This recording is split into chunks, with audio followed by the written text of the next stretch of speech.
The Fort Erie Podcast with Brent Jones. Brent Jones starts now. Welcome to the Fort Erie Podcast. I am Brent Jones. Thank you for joining me for episode 54. There's a lot today. There's a lot. This is going to be a full episode.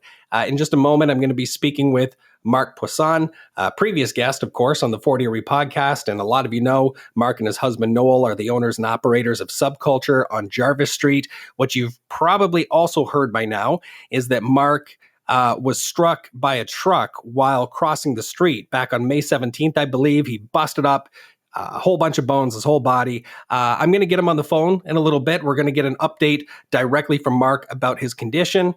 Also, the big news around town last week was the Niagara Health Coalition's so-called public referendum on the closure of our urgent care center. We're going to hear some opinions on that on the Byrd Box in just a little bit. And also today I'm going to be chatting with Mary Lou Ambrose-Little, who spearheads Stevensville Farmers Market, as well as the Stevensville Downtown Business Group. So a lot to cover. But to kick things off today, I wanted to talk about unsung heroes. Now, that's a phrase you probably hear a lot, means different things to different people. I put a post on social media last week asking folks around town to kind of nominate or give a shout out to unsung heroes around our town, people who go above and beyond, people who make sacrifices for the betterment of others, people who enrich lives in our community, people who deserve some recognition. And this kind of backfired on me because there were so many wonderful, compassionate people in our town. And you know what happened? A handful of people responded either in the comments or by direct message and said, you, Brent, you deserve some praise. No, please God, no. I am not a hero. That's embarrassing. It cheapens the phrase unsung hero. Okay, don't be throwing that around so lightly. I am most certainly not a hero. Let me give you an example of what a hero is not. Okay, I sell real estate. I sell homes, and I have a podcast. Realtors, podcasters, we are not heroes. Nurses are heroes. Firefighters are heroes. Paramedics are heroes. Teachers are heroes. Realtors, we are not heroes. And even working as a realtor, when I do a good job, I get awards for it. My real estate brokerage, Remax Niagara, has an annual award ceremony. They give me an award every year for my sales performance. They give out awards for other things like best social media. I won that one year. I got an award one year for, Rookie of the Year when I first started. So I get all kinds of recognition for things that I do. Once a quarter, I like to try to organize some type of community event, some way that I can give back to the community for doing business with me. And so at the start of May, I did a food drive for Cope. And some of you may recall that. Some of you may have just noticed it because it was in the newspaper last week. The Fort Erie Observer did an article about my food drive at the start of May. So not only am I not a hero, I am most certainly not unsung. Not in any fashion. When I do something even remotely good, I end up getting far more recognition for it than I probably deserve. So please, I am not an unsung hero, and that is not the point of this conversation. Let me give you an example of what I consider to be an unsung hero. Okay, somebody just doing their job, some folks doing their job, going above and beyond and doing it for quite literally zero recognition. Okay, so Victoria Day just passed, May 2-4 weekend. It was the holiday Monday. I went to Dominion Mart on Dominion Road in Ridgeway for nothing important. Okay, I didn't go, a lot of things were closed that day.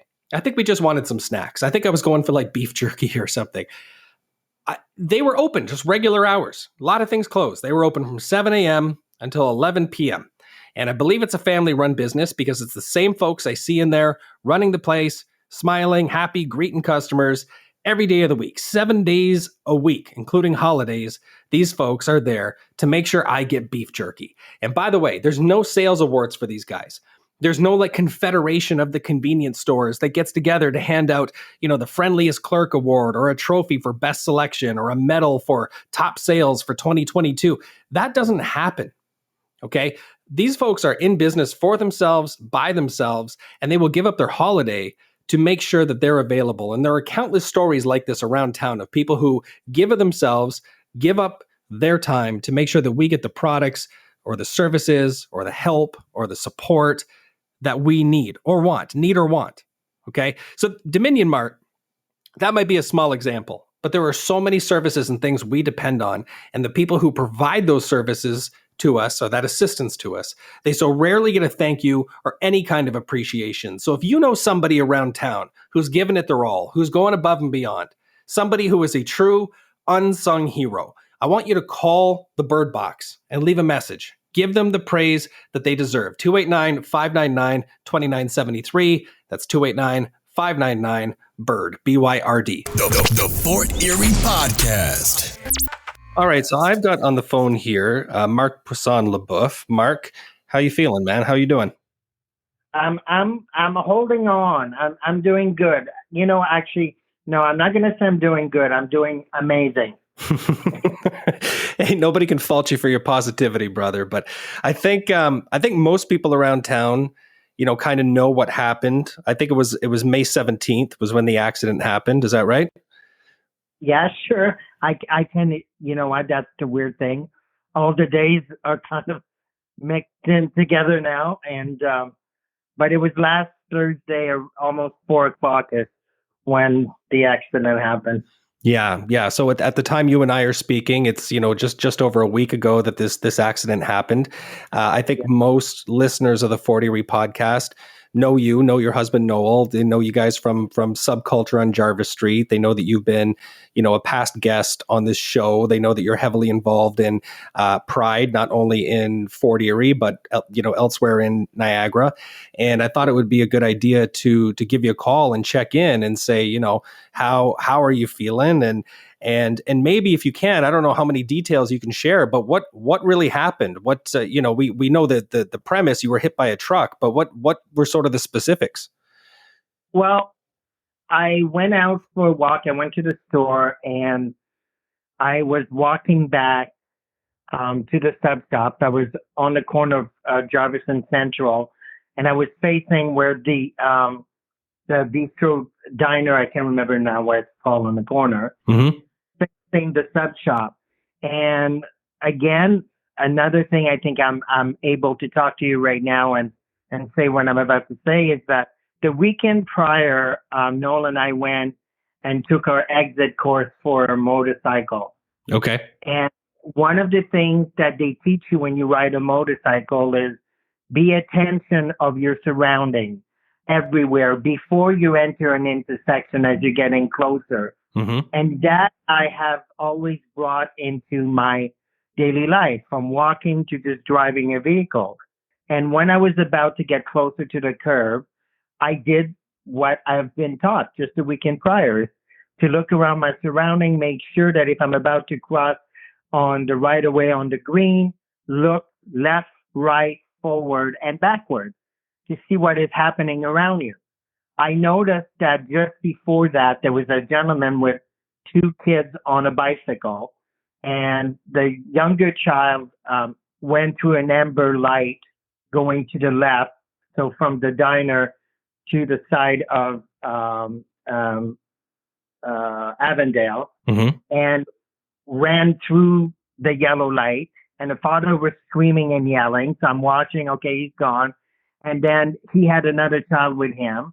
The light turned green, so I looked around. I was okay, and I could see this red truck at that time was around the sub shop coming up. By the time I got into the lane to cross the light, now that red truck is basically at the intersection. And I thought, okay, he's going straight because he was going quite fast. So he's not turning my way. I'm fine. So he's going to go straight.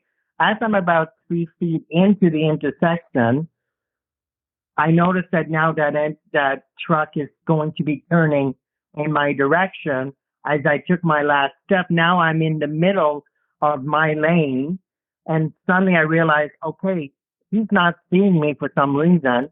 So I kind of looked quickly behind me and forward to see, okay, what do I do? Do I go back to where I was or do I go forward? So I decided, okay, I think I'll be more easier for me to go forward.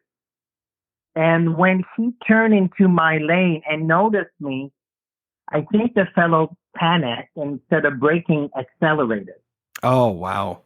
And are we talking about like a Mack truck, a pickup truck? Like what kind of vehicle was it? 50 double cab. I don't know now if it was a Ram or a Ford, but it was a big truck. Okay. Because Okay. I had an 1100 Ram and a single cab, and they're tall to get in. Mhm. So now I realize he's basically in about a few feet from me, and my options are: do I stay facing my direction and he's going to hit me on the side? What is he going to do? Or do I turn around and be a superhero drag queen that I am and stop the thing with my right hand? And I'm you, not kidding. you picked the right hand option, didn't you? Yeah, I picked the right, because in my left hand I had a bag full of goodies. And literally, and this, I apologize. I'm probably going to get a bit emotional, but, and I relived this many times a day. Yeah. Yeah. It's The minute my hand touched the vehicle, everything slowed down sure. around me, and I saw. And I'm a religious person, but do I believe it's somebody on the cross, whatever? No, but I do believe there's someone watching over me. But at the time that I touched the vehicle, I saw my grandmother's hand on the left side of my, and my mother's hand on the other side. And from that minute on, that seemed to take forever. I then started to fly. My God. And if I've got the list of injuries, I mean, broke the hand, obviously, broken ribs, broken clavicle, broken sternum. I mean, head trauma. Like, did I miss anything? I mean, this was not a little bump. I mean, you know, It's a big bump. I have yeah, a few fractures on the side, a bruised sternum too, plus um, the arm, my wrist, which is all the damage is from my shoulder to above to basically my waist. wow. And from the paramedic that picked me up to the ambulance, when I went backwards, I flew, they say, about 7 to 10 feet. 7. Okay. And when I hit the ground, Brett, I don't understand, but it was literally like I had two people dropping me slowly down to the ground. I don't remember hitting my head. I don't have a lump on the back of my head. I don't have a skull fracture. Mhm. I have not bled, nothing. I mean, now I've had a headache since last Thursday, but I don't have a lump, nothing. They don't understand why and how I did not hit my head on the ground. Well, sure. That's the first thing I would have thought for sure is there'd be head trauma attached to an incident like that as well. It's odd, and I know you and I were talking for a couple minutes sort of before I pressed the record button, and you've got a very interesting perspective in that you are, a lot of people would think, man, how unfortunate that this happened to Mark, like happened such a nice guy, but at the same time, you're looking at it like, man, how lucky am I, for how much worse this could have been, to have a few broken bones. And as far as I understand, you're expected to make a full recovery. Is that right? As of now,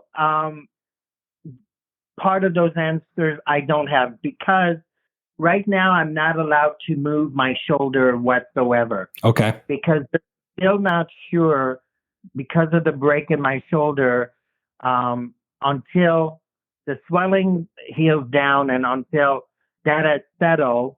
I have an appointment. I have one appointment on Monday.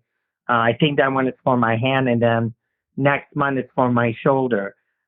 Once they check at my shoulder, once it's after 6 weeks, they will then look and decide if it needs to be rebroken again, Okay. to be adjusted where it needs to be, Right. and go forward. And, I'm not going to lie. Now that scares me, because I've been a hairdresser, will be 40 years this August coming up. Mm-hmm. I've been a female impersonator for 35 plus years. Mm-hmm. And right now, as it stands, if I can't move my hand higher than my shoulder or a few inches, 6 inches and above, I can't do either of my career. Right. Right. I guess. Well, you've got, and you mentioned earlier being a religious person, not necessarily a specific denomination, but I mean, you certainly have a lot of thoughts and prayers circling you right now from the town for a full recovery. I don't think, actually a big theme of this episode today, what we've been talking about is unsung heroes around Fort Erie. And, I don't want to call somebody a hero just because they kept you in your thoughts and prayers, but certainly we have a lot of caring people in our community. And I don't think I've ever seen anything like it.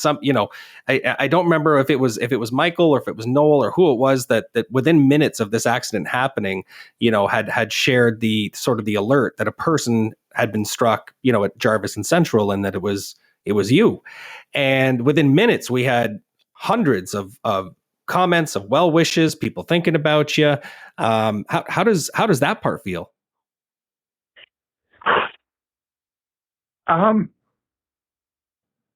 Okay, deep breath. Yeah, deep breath. I mean, you've known we've had conversation many times before. Mm-hmm. The town of Fort Erie is an incredible town. I have heard all kinds of things about Fort Erie, and Noel and I and Mike have nothing but amazing things to say about this town. We have never felt nothing but love, respect, and acceptance. Now, I'm not saying that we've seen the other side of it.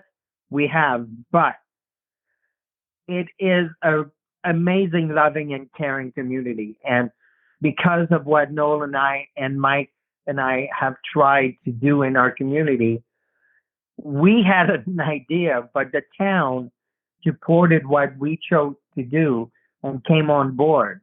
It doesn't matter where you live or what you try to do. If the people surrounding you are not going to support you, you may have all the dreams in the world and maybe a lot of the money in the world. It's not going to realize, it's not going to happen if you don't have the core of the community behind you. And we have to prove, to show and to tell people that, I've felt more love and respect and understanding in our small town of Fort Erie that I've felt when I lived in Toronto in my own gay community. Right. So it really is.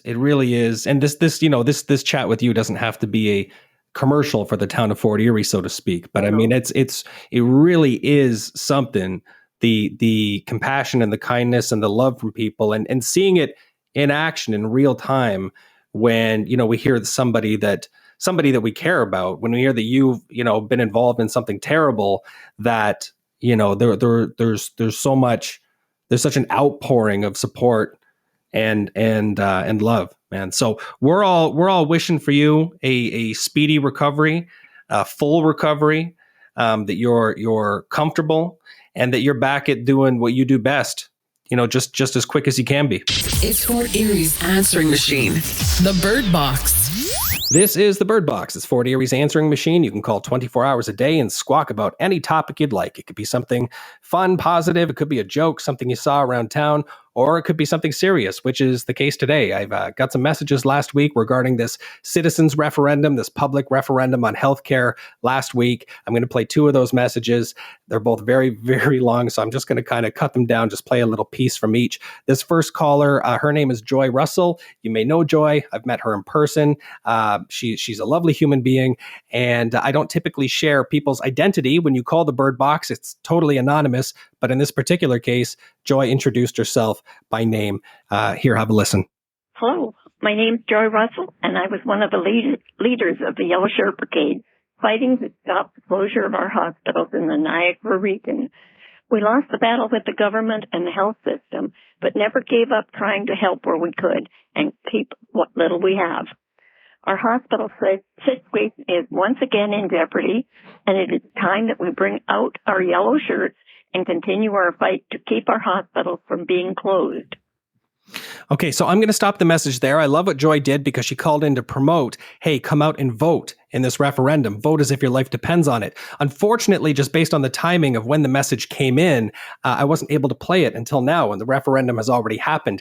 If you have a local event, you know of a local event coming up, and you want to promote it, call the Byrd Box. Leave a message about your event, and I'll play it on the show for you. Just try to call as early as possible so I can hopefully get the message in for you before the event actually happens. But I think it's worth noting with Joy's message here that there were sort of two parts to this referendum last week. There was sort of the larger provincial part organized by the Ontario Health Coalition, which was a referendum on Bill 60, sort of a yes or no to privatizing aspects of our healthcare here in Ontario. And then the more locally, the Niagara Health Coalition had a referendum on Douglas Memorial Hospital, on protecting our urgent care center from the threat of any potential future closure. And if you want to get more information more specifically about that local issue, how you might be able to get involved, jump on Facebook, check out the Facebook page Fort Erie Healthcare SOS. Now let's hear what our second caller has to say about this. Hey, Byrd Box. I think it is amazing. So many people are upset and actually taking action by talking about getting involved with public polls with respect to more services being lost at our hospital. But we need to remember this is the same thing that happened the last time. And the powers to be already knew what they were going to do and most likely know what they're already doing this time. So no poll or anything is really going to make a difference. Yeah, unfortunately, I have to agree with what this caller has to say. I know it's a little bit jaded, but I think it kind of hits the nail on the head. Unfortunately, like at the time I'm actually recording this segment, this edition of the Byrd Box, I have no idea how many people came out and voted locally in this referendum, locally regarding Douglas Memorial Hospital. But let's, for argument's sake, even assume all 30,000 residents of the town of Fort Erie came out and voted. And let's assume they all voted, let's keep our hospital. Because after all, why wouldn't they? Who's going to come out and vote no? No, I don't want a hospital. Nah, burn it down. Nah, knock it down and build condos. Nobody. Everybody who voted, yes, we want to keep our hospital.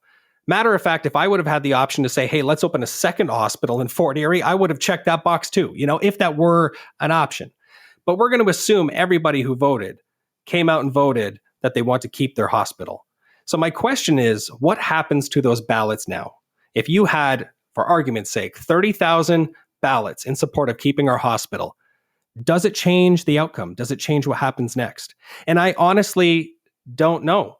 I'd be curious to get your thoughts. If you want to comment on this or any other topic around town, call the Byrd Box 289-599-2973. And let me end this segment by thanking all of the volunteers who operated polls, everybody who worked together to make this referendum make a huge splash with this referendum, to send a message and to show our public solidarity for our local hospital. Thank you. This is what I mean in this episode, talking about local unsung heroes. Have something you want to squawk about? Let the whole town know what's on your mind.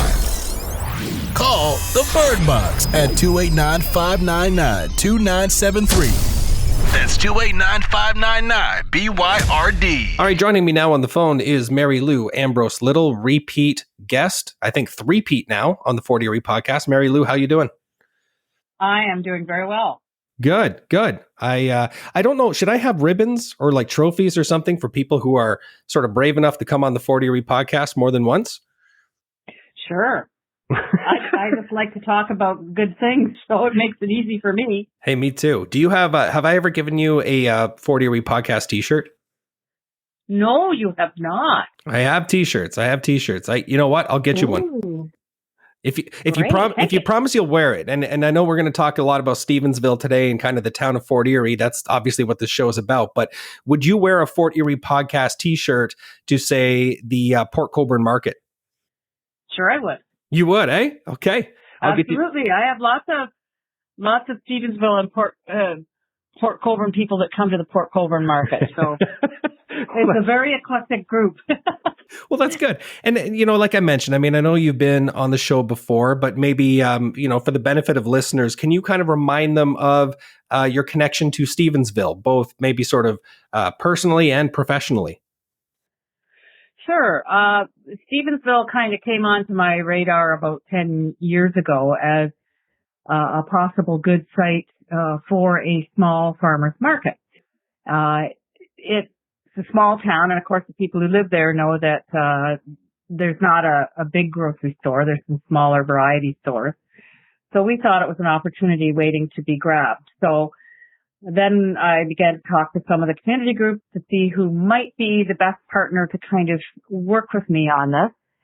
And I approached the Tin Club and the Fort Erie Conservation Club, which of course is in Stevensville. Mm-hmm. Mm-hmm. And the Fort Erie Conservation Club thought that was a great idea because it kind of fit into some of the similar mission mandate type of stuff that they have as well, with trying to keep things conserved and, the best style of living that you can. So it really does suit what they're doing as well. So sorry to interrupt. I mean, I had Connie Sharon on the show previously to talk about the Conservation Club, and I don't know if you can answer this, but when is that fully open for the season? It's actually open now. The hours are as soon as Connie or one of the volunteers gets there to open it up in the morning, and then to dusk. So yes, You can use the property anytime now. Just so your listeners know, the hall is pretty much booked for the next year and a half. Really? It's really gone crazy with the bookings. With us being kind of locked down for 2.5 years, people are now trying to have all their family get-togethers, weddings, celebrations of life, all in 1 year. So it's a little crazy at times. Last week I volunteered to help at the Mother's Day brunch, and it was packed.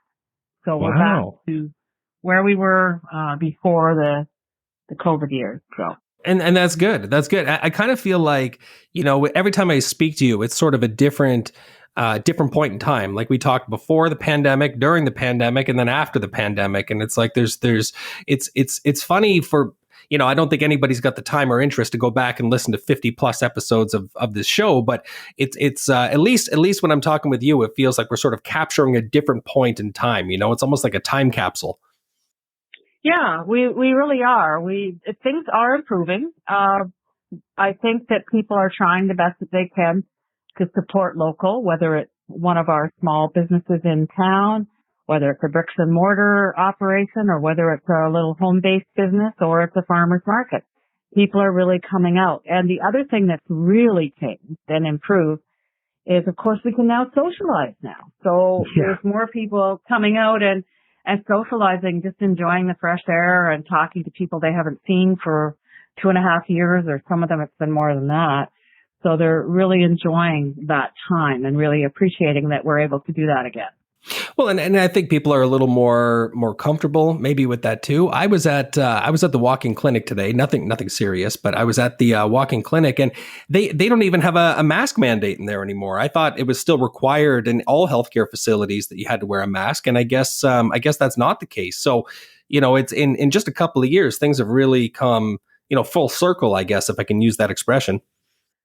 Yeah, they still are, but at the market we still have our hand sanitizer if people want that, and we'll still have a box of masks if people want that. There's still a few people that want to have that extra safety feature. So, we try to accommodate all the needs that are out there. So. Yeah, and I think that's smart. I actually keep a huge jug of hand sanitizer on my desk. I love it. I loved hand sanitizer before the pandemic was even a thing. I don't know. I mean, why not? If you're going to be shaking hands all day, you're going to be touching. I mean, I don't know. I always used it anyway. So, I mean, it was like I keep a fresh supply just in case anybody wants some. But getting back to Stevensville, I think you've got some personal connection to Stevensville as well, right? Just the fact that I like the community. I live somewhere else. I live in Welland, for people that don't know that. Being kind of a community developer, I look for projects to kind of move forward. The first one is the farmers market. And of course, I'll tell you that we've got over 25 vendors starting on May the 24th. I'm hoping this broadcast will be on before that, but Wednesdays now, watch for the market. And actually, this is going to be not before the 24th, unfortunately, but by the time people do hear our discussion, the good news is the market will be in full swing. Now, that's still happening on Wednesdays, is that right? Wednesdays from 2 to 6. Don't let the signs fool you. It is 2 to 6. We keep changing it. It's our fault, but we think we've got what people want. We did some surveying last year, and the vast majority of people want it to be 2 to 6. Interesting. Why is that, do you think? Well, I think it's a convenient time. You know, we've got so many young families, and it gives them a chance to kind of come over before they go home for supper. The people that work out of town, they can scoot through just at the last minute and pick up whatever it is they need. So it seems to work well. The original reason for the Wednesday market is halfway between the Saturday market. And during the summer, everybody's using all their fresh produce and food products very quickly. So it gives an opportunity for people to come out and refurbish things. And so is that, is it still in the same location? Yeah, we're still, the vast majority of the vendors are up on the grass in front of the Library Community Center's Memorial Hall there on Stevensville Road. There's plenty of off-road parking, and we hope that everybody will take advantage of that instead of trying to squeeze along the roadside because there's so much traffic there. It's actually become quite dangerous to do a left-hand turn. Now, there is a new marketplace coming. Is that, do I have that right? Yeah, and it's a different type of market. It's not a not-for-profit like the Conservation Club running it. This is actually the Lighthouse Restaurant, which now calls it kind of configuration there on right at the end of Netherby and the Parkway by the Black Creek Bridge. Mm-hmm. It calls the whole property Grandview Square, so that's what we grabbed as the name. We now call it the Grandview Square Marketplace. And yes, it has farmers, but it is more geared to tourists and people out for a ride that maybe want to take a break, whether they're in a car or a bike or walking or whatever, and just sit down and enjoy outdoor space and maybe go find a little tourism type thing or clothing, jewelry. We've got some of the same things that you see in more of a maker's market. So it gives people a chance to kind of just relax and have a good time. Plus, there's more than the restaurant on site now too. There's actually a little variety store and a little handcraft store too. So it all kind of ties in together to keep people's interest up on the site. Well, sure. I didn't even realize there were some of those new things there. I'll have to check it out. I used to do a lot of cycling a couple of years ago, and I was always passing through that way. And what I wouldn't have given to have a little variety store there selling Gatorade or something, you know? Yeah, they've got that, and they've got all the usual things that you see in a small variety store, and like, of course, for everybody and the big kids, ice cream. Well, for the market that's going to be set up there, is that also on Wednesdays, or when is that happening?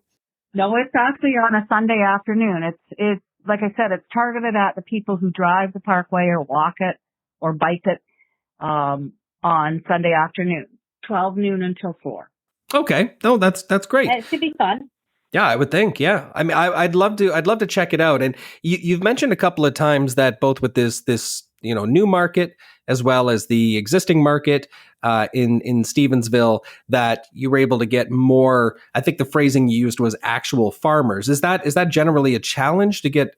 I mean, and maybe it's just my limited knowledge, but I would think farmers would be all over a farmers market. Is that tough to sort of recruit farmers, or what?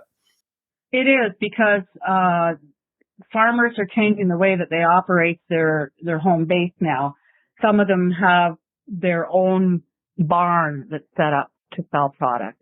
Some of them have bigger buildings. Like one of the farmers in Fenwick has a huge operation now. Not only do they grow all their product pretty much, but they now have a huge cooler system. They have a shop. They have a bake shop in there.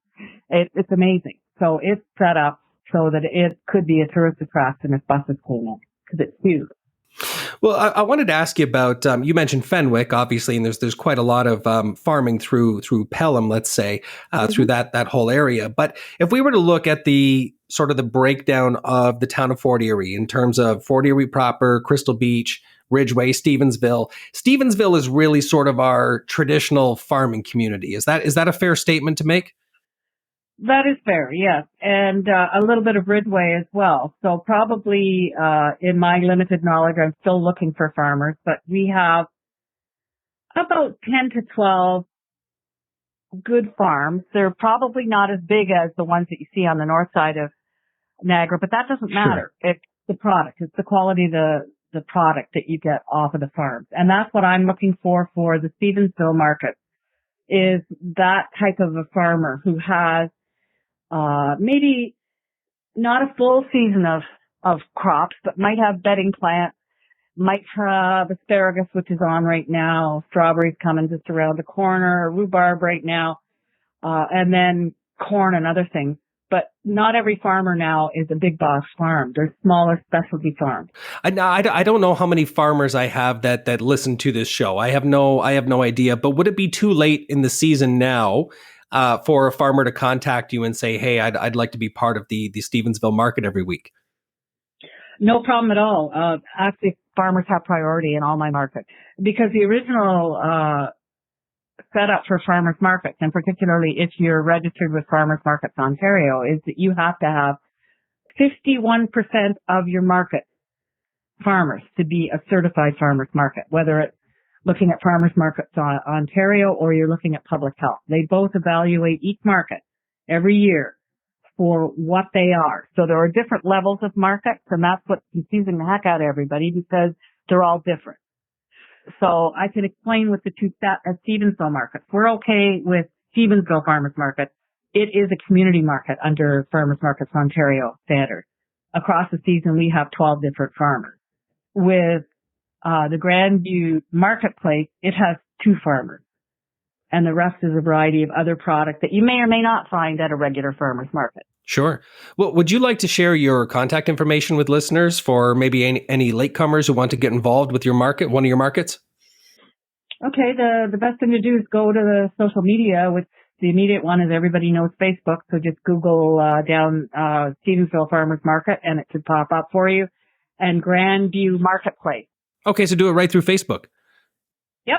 Yeah, there's almost like an irony to that, isn't there? Like, I'm kind of grinning here where I'm thinking, okay, so, farmers markets are a very traditional thing and they're an amazing thing. And then it's kind of a hybrid with new technology. If you want to get involved with the farmers market, jump on Facebook and get a hold of Mary Lou. Yeah, and Instagram too. Like, farmers market is for sort of a more generic demographic, whereas Instagram targets your younger, your younger demographic. TheFortEriePodcast.com. All right, I'm going to have more of my chat with Mary Lou coming up in just a little bit. And when Mary Lou and I get to talking, it seems like we sort of never run out of topics, always lots of things to say. So there's kind of a natural break in our conversation here. Coming up, Mary Lou's going to share with us more of what's going on in downtown Stevensville, some updates there. But first, I thought it would be fun to check in and see what's on your minds, Fort Erie. Fort Erie questions and answers based on the Facebook group by the same name. Welcome to Fort Erie Questions and Answers. This is the part of the show where I go through some of the questions you've asked Fort Erie in the Facebook group by the same name, some of the questions that maybe stood out to me that I thought were interesting. The first one is actually kind of sad. It's a very long post, so I'm not going to go through the whole thing, but Donna says, over the last month, I went from 40 chickens to 3, and she goes through some of the circumstances and possible predators that may have taken these 37 chickens. That's a lot of chickens to go missing. But without going through the comments on Donna's post, I think I might actually know what's been taking her chickens.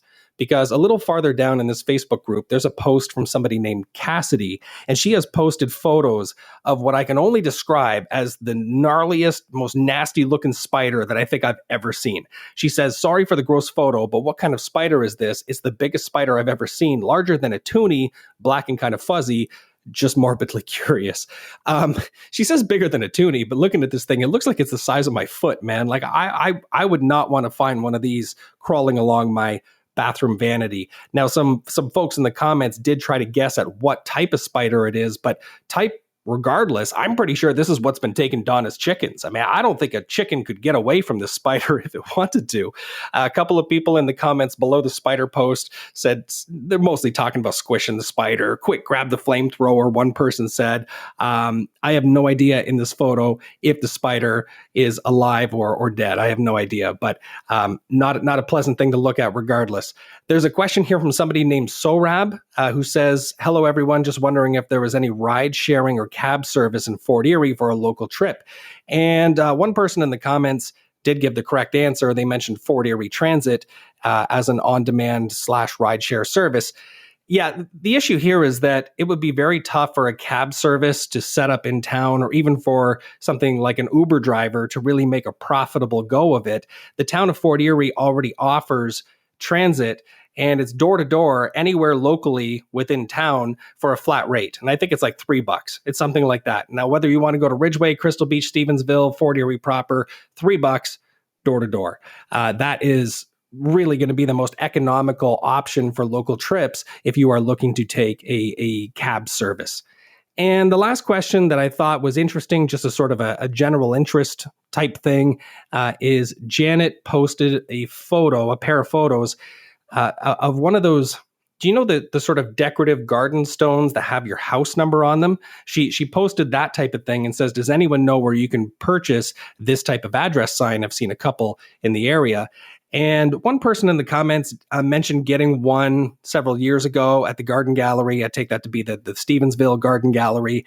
And that's probably a pretty good bet if somebody in town were to have them. You might also want to check out, I'm thinking, oh my goodness, what's it called now? Homefront Landscape. That's on Dominion Road where Pataraks used to be. I know they have all different sorts of decorative stones. Whether they have the kind that contain your address or not, I'm not sure. But if you're also in the market to just put a big old boulder on your lawn, you could do that too. I'm not totally sure why people do that. I guess for some people, it's an aesthetic thing. They really like it. I don't really see the value in having a big rock on your lawn. I always wonder why that ever became popular. It kind of strikes me as though, hundreds of years ago, somebody bought a piece of land, built a house, and there was still like a big rock on it. And so they said, let's just leave it here. And somehow over the years it caught on, and now people have all kinds of decorative rocks in their gardens and on their lawns. Fort Erie Real Estate with Brent Jones, your friendly local realtor with RE/MAX Niagara Realty. The real estate feature I do on this podcast is usually a chance for me to share some hot new listings with you or give you one more reason why you should call me to list your home with you if you're thinking about selling. But I wanted to cover something a little bit different today. I wanted to talk to you about a regional program. This is a program offered by the region of Niagara. It's called the Niagara Home Ownership Program. And who this program is for, this is for folks who are currently renting but would like to buy a home. There are a lot of renters, a lot of tenants I speak to who faithfully make their rent payments on time. They're always on time. They have good credit. They make a reasonable income where they could qualify for a mortgage and make monthly mortgage payments.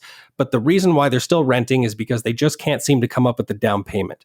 You need 5% of the purchase price in most cases to purchase a resale residential home. And many times that's tough. So the region actually has a program. And the last I heard, I could be wrong. This could be outdated information, but there is money available through this program that gets left on the table every year. It is a program specifically for people who currently rent and who have rented for at least the past 6 months, people who rent a home here in Niagara, where the region will give you down payment assistance. They will give you 5% of the purchase price of your home to a maximum of $23,408. And they give this to you as a forgivable loan. So they basically front you the down payment money. The idea here is to ease the demand for rental housing by helping, take some renters out of the pool and help them purchase more what we'd call affordable homes by today's standards, make home ownership a reality for lower to moderate income households in Niagara. And I've personally helped a couple of buyers use this program to purchase their home. It does not specifically have to be your first home, but it has to be the only home. If you own a bunch of other homes and you're currently renting them out, you do not qualify for this program, okay? There are some criteria I'm going to go through here. I'm not going to go through everything for the sake of brevity today. If you want more information about how this program works, if you think you might qualify, if you know somebody who's currently renting that would like to purchase, who you think might qualify, have them contact me, 905-626-8826. That's 905-626-8826. Okay, so how exactly does this program work? You are looking at purchasing a home, ideally a resale home, but I believe new homes may also count. The home has to be located within Niagara. It can't be a multifamily residential, so you're not buying duplexes and triplexes here. You're also not buying your dream home, by the way. If you did the math backwards, I said they will give you a forgivable loan of 5% up to a maximum of $23,000 and change. If you do the math, that means the maximum that the purchase price of the home could be is $468,000, $468,166. That's the maximum purchase price. You are still responsible for your own closing costs, which most of the time, if you're the buyer, that means you're responsible for paying for your own home inspection. You're responsible for paying for your legal fees for closing, hiring a lawyer to do the closing. You are responsible for paying the land transfer tax. Those are the types of things you're going to pay out of pocket. But as far as the 5% of your purchase price, that's covered through this program. And the basically why I say this is a loan, it's a forgivable loan, is that the down payment that has been fronted to you through this program gets registered on title as a second mortgage. It's a second mortgage for 20 years, meaning if you sell the home after you've bought it through this program, if you sell it anytime in the next 20 years, you have to repay that down payment amount to the region. There's no interest on it, but you have to give it back. If you own the home for more, and that comes out of the proceeds of the sale, by the way, when you sell, it's not like you're writing them a check, personally out of pocket. If you own the home though for longer than 20 years, say you own the home for more than 2 decades, it's you raise your kids in that home, they move out, then you go to sell the home. You don't owe anybody anything. The loan is forgiven after 20 years, which is probably the coolest part about this. A couple of the things I do want to mention about it. You have to be over 18. You have to be a Canadian citizen, a landed immigrant, or have a refugee claimant status. You have to currently reside in Niagara. You have to buy in Niagara. You can't own other properties. You can't be in arrears to any sort of government-assisted affordable housing or housing services, anything like that. Your family has to have a gross annual household income below $85,900. Your personal assets must total less than $30,000, which includes your RRSPs. And there's a bunch of other conditions in here, sort of fine print and things that we can go through. You also, of course, have to be able to qualify for the balance of the mortgage. So the region gives you 5%. They register it on title as a second mortgage. They give you the down payment. The other 95% of the purchase price, you still have to qualify for a mortgage through a recognized financial institution like a bank. So that's important as well. Again, there are a number of different sort of details to this program, and I'd be happy to discuss them with you. But the long and short of it basically is this. If you are currently renting a property, you are basically paying your landlord's mortgage every month. I hear a lot of people right now talking about interest rates being crazy high. I mean, they're not crazy high, historically speaking. We've seen interest rates into the double digits, say back in the 1990s, for example. Right now, interest rates are certainly higher than they were, say, during what we'd call like peak pandemic pricing. But when you really break it down, if you are paying rent, you're paying 100% interest every month because you are gaining no equity in that property. When you actually own your own property, even though you may be paying more interest now than you would have, say, a couple of years ago, you are still building equity in that property every month. So if you are currently renting and you're saying, hey, the only thing holding me back from owning a property is the down payment, this might be the right program for you. At a purchase price, as I say, max purchase price here that they will give you 5% of is $468,166. Is that going to buy you a mega mansion on Niagara Boulevard? Of course it's not. No. But it's going to get you into the market. It's going to get you a foot into the door. And yes, there are affordable, decent properties in some of our Fort Erie, especially Greater Fort Erie, but also Port Colborne and Welland are two other more affordable markets across Niagara. I'm happy to take you house shopping. If you want to get an idea of what could you actually purchase in that price range, I'd be happy to talk with you. Again, the number is 905-626-8826. The Fort Erie Podcast. Let's talk a bit about other Stevensville news, because I know when I called you, you mentioned you were working on the Stevensville newsletter. What's going on in Stevensville that we need to know about? Oh, there's tons of stuff this year. It's absolutely crazy. For a small town, it's amazing what goes on. Just around the corner, you've got the Kin Club and the volunteer firemen do Spring Fest along with some other volunteer groups. So that's coming up on June the 3rd.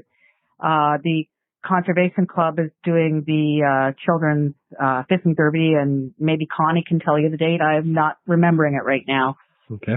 Stevensville Market is going. And also, of course, we always give a shout out to Fort Erie Racetrack because everybody's interested in that all across the whole community. Mm-hmm. And the Ram Rodeo coming up on the Civic holiday weekend, which is kind of neat. Who'd have thought we'd have a Western rodeo here in town? Just amazing in the last couple of years. And I've never been, and I've really wanted to, and the timing has just never worked out. I feel like there's so much going on that Civic holiday long weekend. Maybe for the benefit of people who haven't been or don't know a whole lot about it, what is the Ram Rodeo? The Ram Rodeo is basically a competition that's run by it's kind of a corporate organization, but Ben here in Stevensville has a good facility to operate one of the events. So he does that every year. And it's all sorts of horseback riding, barrel stuff. My family used to be in farms out west, and here I am stumbling over all these things. But it's a mini Calgary Stampede is the best way to describe it. So everybody goes, oh yeah, that makes sense. So it's all those cute little rodeo games that you see at any of the rodeos around. Even Ontario has them. And they also have a market going on with food vendors and whatnot there. So there's lots of food on site. It's kind of an up and coming event in Stevensville. So you're not going to believe this, but last week, like last episode before this one, I have a new feature in the show called the Byrd Box. It's a voicemail box. The last 4 digits spell BYRD. That's why it's called the Byrd Box, where people around town can call in and say anything they want, good, bad, otherwise, things that they've seen. And one lady actually called and said she moved away from Fort Erie because there was, and I'm quoting her here, nothing to do. And it's like, you talk about Stevensville for a summer, and it's like, even just in Stevensville, it's like there's stuff going on almost every week. I mean, it's bizarre. I mean, how do you respond to criticism like that when people talk about Stevensville, there's nothing going on, and meanwhile you're putting together this newsletter of all these things that are happening throughout the summer? What are your thoughts on that? Well, first of all, I think people don't look around at their own community, and things change all the time. Anybody can get on this e-blast newsletter so that you get information on what's going on around town. So again, all you have to do is contact me through the social media pages, and with your permission, I will add you to the list so that you know what is happening. Well, and that's it. And I think maybe it's different, like a different vibe. You kind of learn that when you move to a small town, number one, you and you alone are responsible for making your own fun, first and foremost. But more importantly, it's like the more you get out and meet people and get engaged with your community and talk to people, which I feel like is a bit of a forgotten art, the more you discover we're actually doing here right across this town. Absolutely. And when you just look at what we would describe as tourism attractions, I mean, if you're into history, there's I think it's J.D. Craft. I'm talking about the craft person that started craft. There's a heritage class. And lots of people who've lived here forever never don't know that. Unless you're into history, you don't know it. Safari Niagara. I mean, what a shout out. I mean, that's a beautiful development. Mm-hmm. And a lot of people who live in town, they haven't even been there. Yeah, it's so true. My wife and I never went until our daughter was born. And before that, maybe it was us again coming in from the GTA and having a bit of a narrow mind about it. We didn't realize how big this place actually was, and the amount, like, you can spend an entire day at Safari Niagara. Oh, you sure can. And then they're into their concert series again this year, so yes. You have to watch their website for the concerts, but everybody's all excited about that. Now, that's one thing that the community does get involved in, the concert series. I've mentioned the Conservation Club. There's lots of things to do there as well. Mm-hmm. And you've got, even though we have a very small downtown, you have a good group of retailers. It is. And I'm probably in the summer, I think we're probably there, at least a couple times every week for Jazzy Scoops. I mean, it's probably, it's probably one of my favorite attractions in Stevensville, if I'm being very, very honest. But before we got to, sort of into our discussion today, you did briefly mention to me about a survey that you wanted to talk about. What's that all about? Okay, well, we're going back 3 years to when we did our initial survey, and the reason for the survey was to talk to the business community and also our residents about what kinds of improvements they'd like to see happen within the business community downtown. So we have that as kind of a base to work from.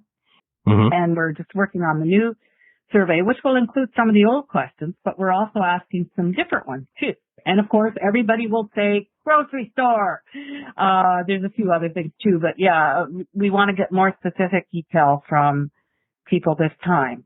We're finding out we've got most of the bricks and mortar businesses located. We're now trying to find out who does home-based stuff, because there are people. And then, a new business that moved into town, just while I'm thinking about it, is Pampered Chef. I'm talking about the corporate headquarters of Pampered Chef in Canada. They moved to Stevensville? That's news to me. Yeah, they moved from Markham to Stevensville. Can you imagine that? Where are they in Stevensville? They're hiding in the Phoenix Insurance Solutions building. He has warehouse space somewhere around town. Really nice gentleman. Terrence Dempsey is his name, and he runs the Canadian offices. That's incredible. As far as the survey goes, and maybe I missed this, but how does somebody get their hands on this survey? How do they participate? Well, I'm going to post it on all our social media, and we're going to bring it with an iPad, I think, to the market and have people fill it out at the market this summer. And we'll keep going until the end of July.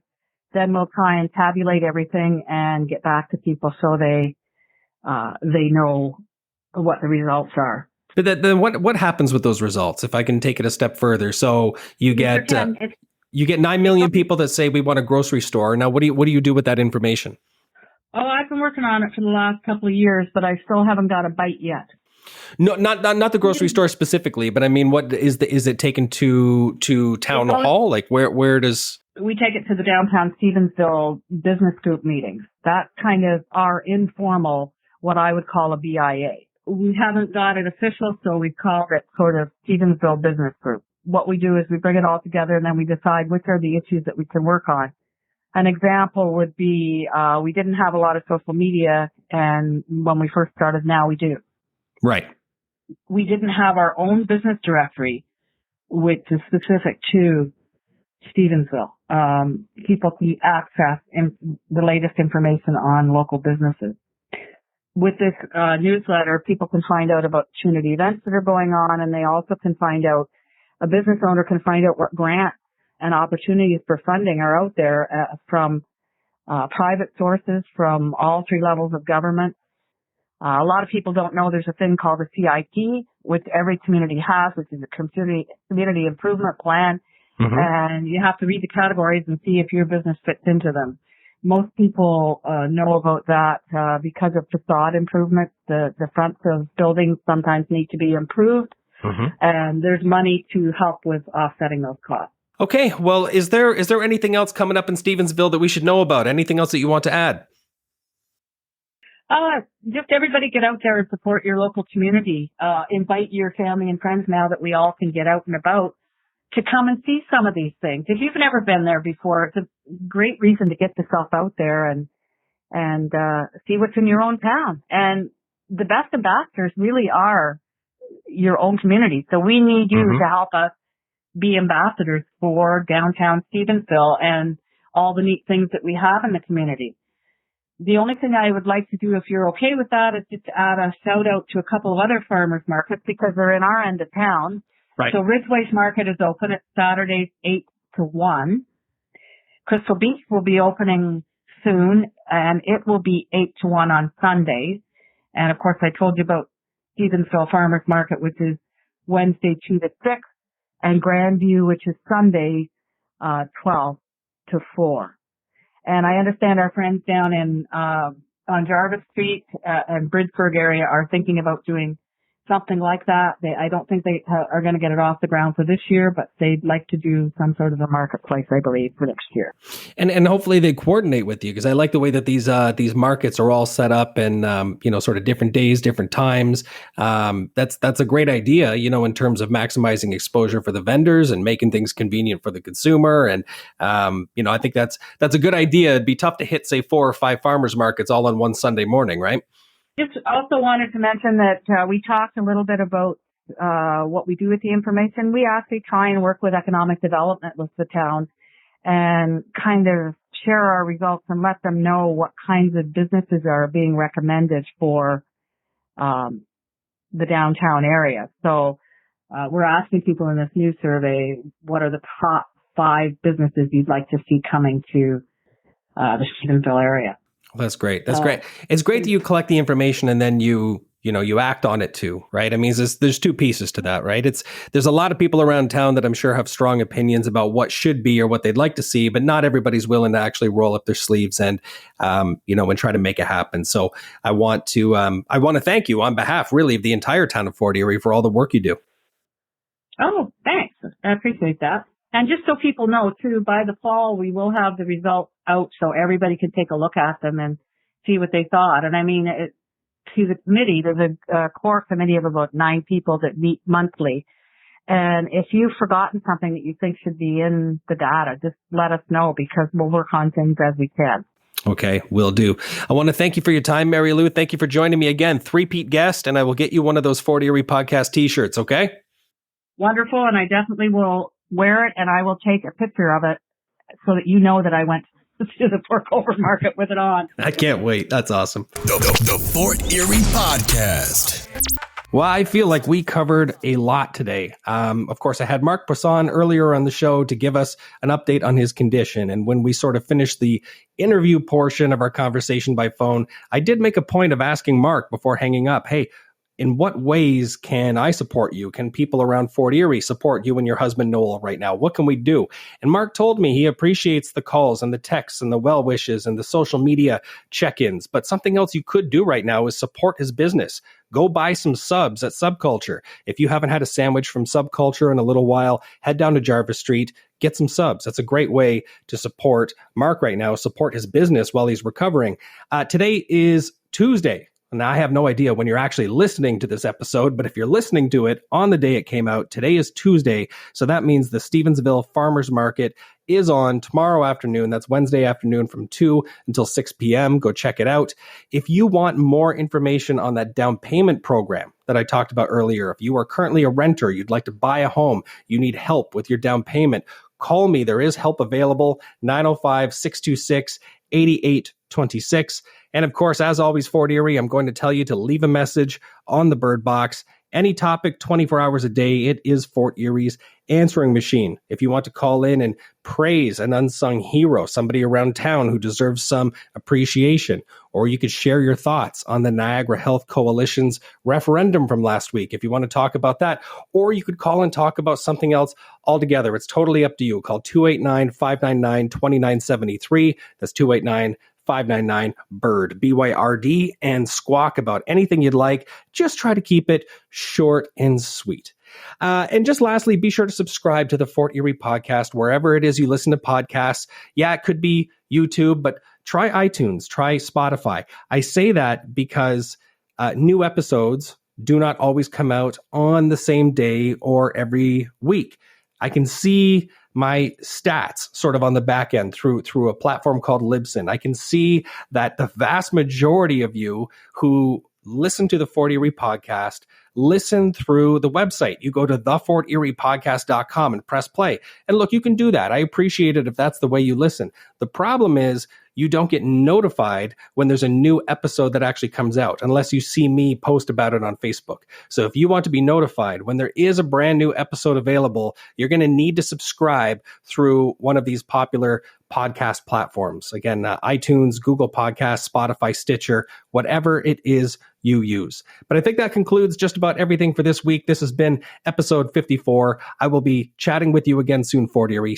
Stay safe out there. You've been listening to the Fort Erie Podcast with your host, Brent Jones.